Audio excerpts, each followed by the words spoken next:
Oke Put, kenalin dulu deh, kamu tuh siapa sih? Halo, nama aku Putri Maudina. Umur aku sekarang jadian lagi. Nama aku Putri Maudina. Aku biasa dipanggil Uti. Sekarang umur aku 18 tahun dan aku juga adalah mahasiswi semester 2 di salah satu kampus di Bandung. Kampusnya apa ya? Boleh disebutin nggak? Pokoknya bukan kampus Gajah. Emang kenapa kalau kampus Gajah? Karena nggak mungkin banget aku masuk sana. Oke, berarti kamu kurang gitu. Iya, kurang. Aku mengakui di sana nggak ada fakultas sastra gitu. Oh, kamu jurusannya apa? Sastra? Sastra. Aku Sastra jurusan bahasa Jerman. Oh, Jerman. Sastra Jerman. Apa Enggak, pendidikan? pendidikan. Oh, pendidikan bahasa Jerman. Jerman. Oh, berarti kampusnya yang udah, aku jurusan. udah Oke. menutupi gitu. Oke. Nah, kita kan lagi nyoba-nyoba bikin konten ya, dan kita juga nggak tahu nih kontennya bakal laku apa enggak. Kayaknya enggak sih. Kayaknya enggak kan. Seru-seruan aja nggak sih? Seru-seruan. Karena emang kurang sih juga. So produktif. So produktif, oke. Nah, dan mungkin kita ngandelin keberuntungan. Tapi kayaknya si keberuntungan tuh topik yang bagus tuh buat dibahas di awal gitu ya. Iya. Nah, mungkin kita juga salah kaprah tuh selama ini ngebahas tentang keberuntungan. Kalau menurut kamu sendiri, keberuntungan tuh apaan?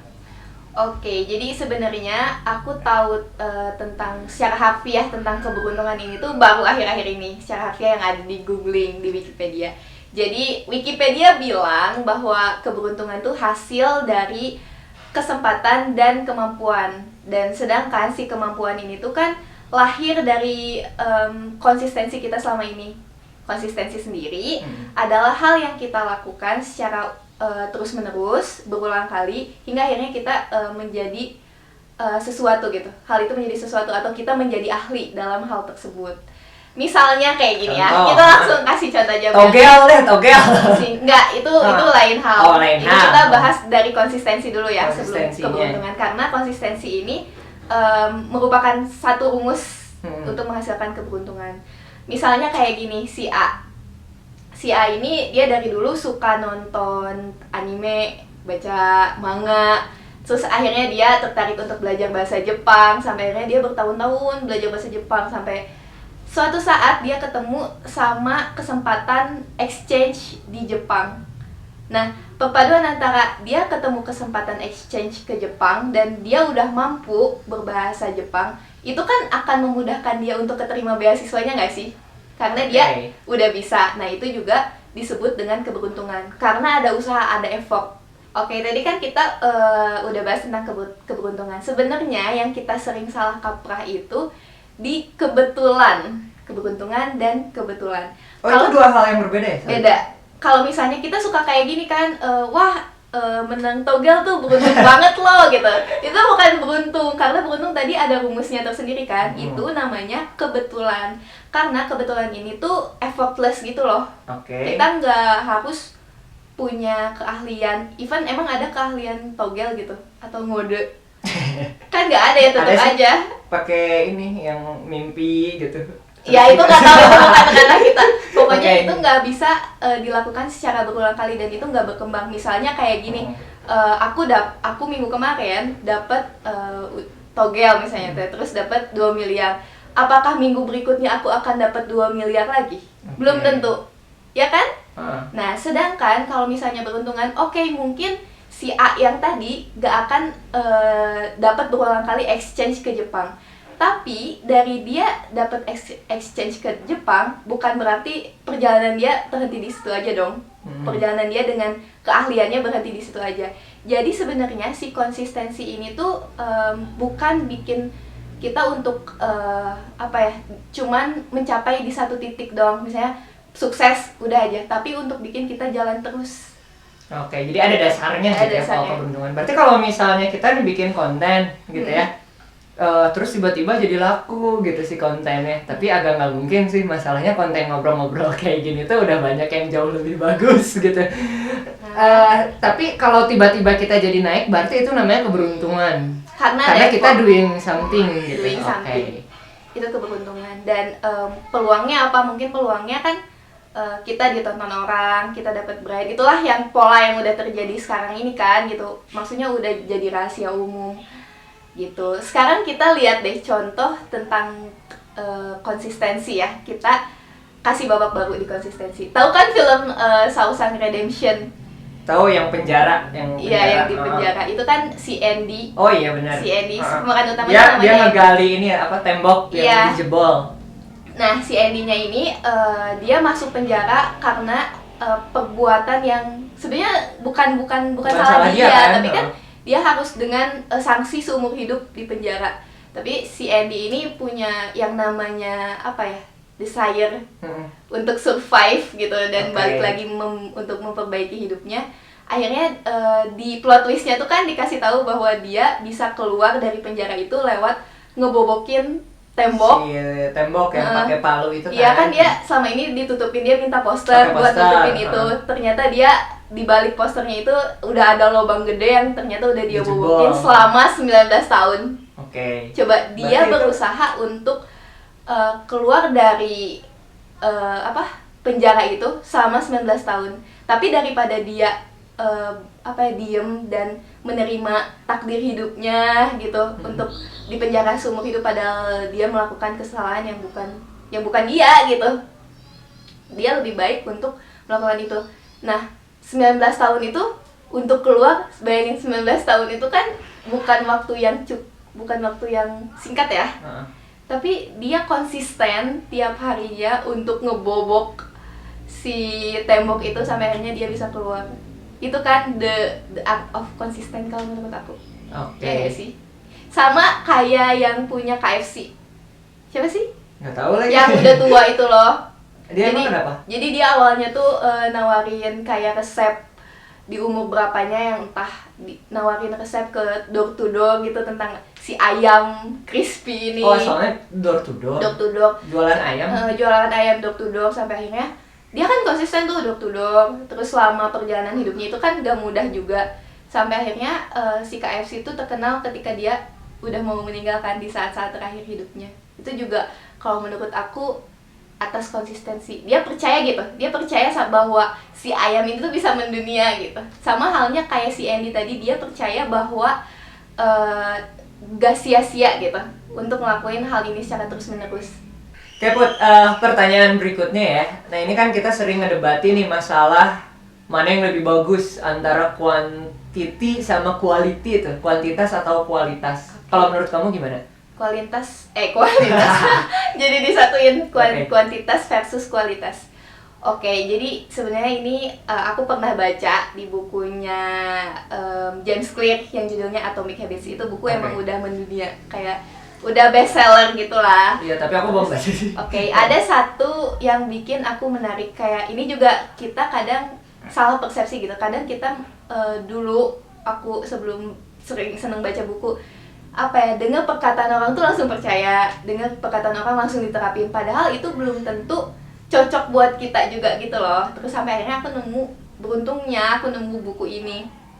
Dia ngejelasin tentang bahwa kuantitas lebih baik daripada kualitas. Coba, itu kan beda dari persepsi masyarakat bahwa kualitas tuh harus dijunjung tinggi dan lain sebagainya. Nilai yang dianut oleh masyarakat itu kan kualitas banget gitu. Biarin dikit, yang penting buat kualitas gitu kan. Gitu.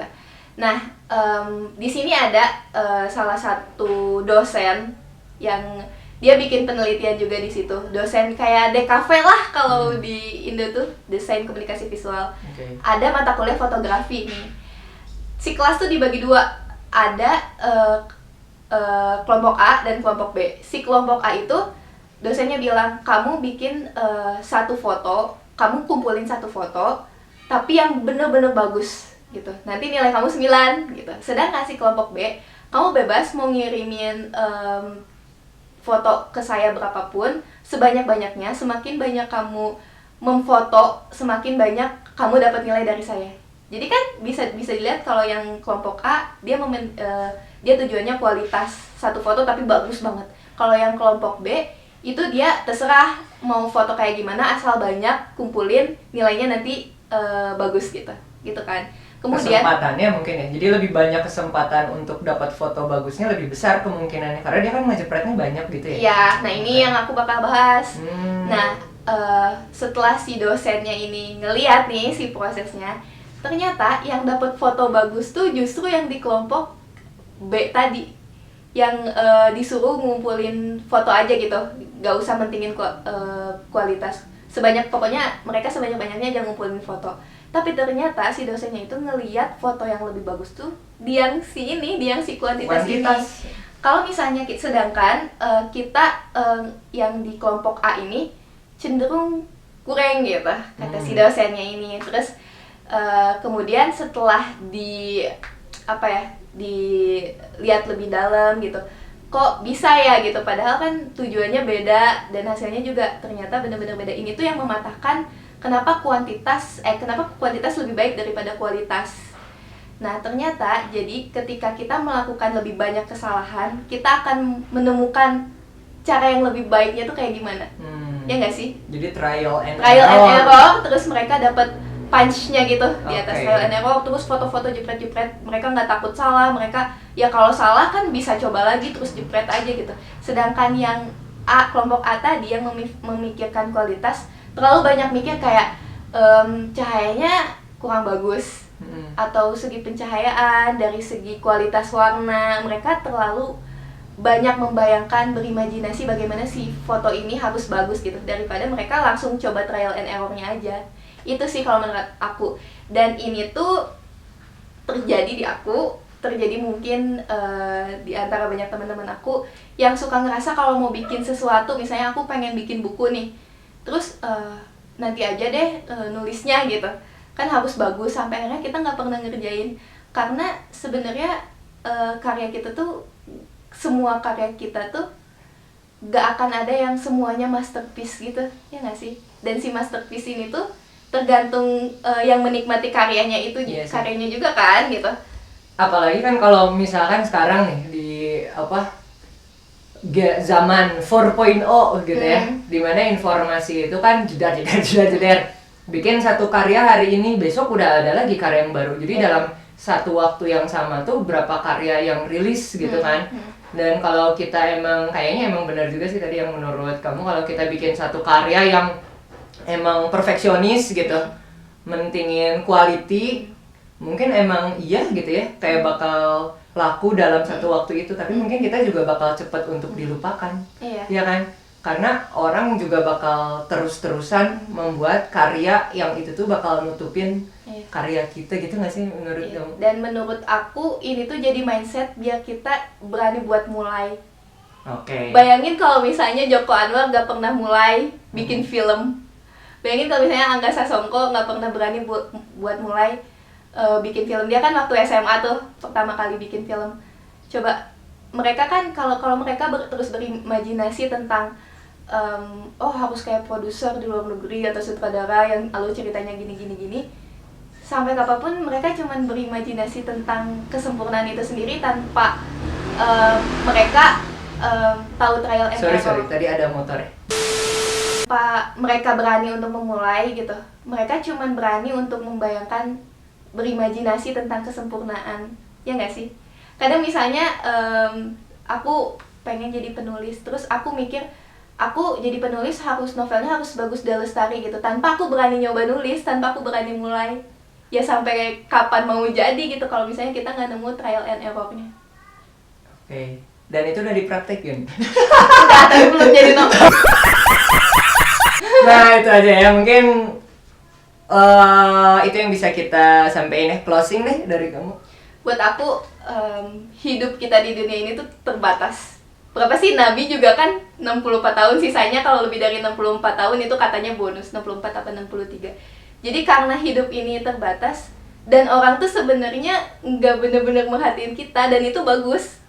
Orang nggak peduli sama kita, itu artinya buat aku tuh bagus, karena kesalahan apapun yang kita lakuin mereka nggak peduli. Jadi buat aku kalau misalnya masih muda tuh ya lakuin kesalahan sebanyak mungkin, biar kita bisa belajar dari si trial and error dan nemuin bahwa oh ini nih gitu. Makasih Putri udah mampir ke studio kita untuk bikin konten pertama kita ya. Thank you. Bye.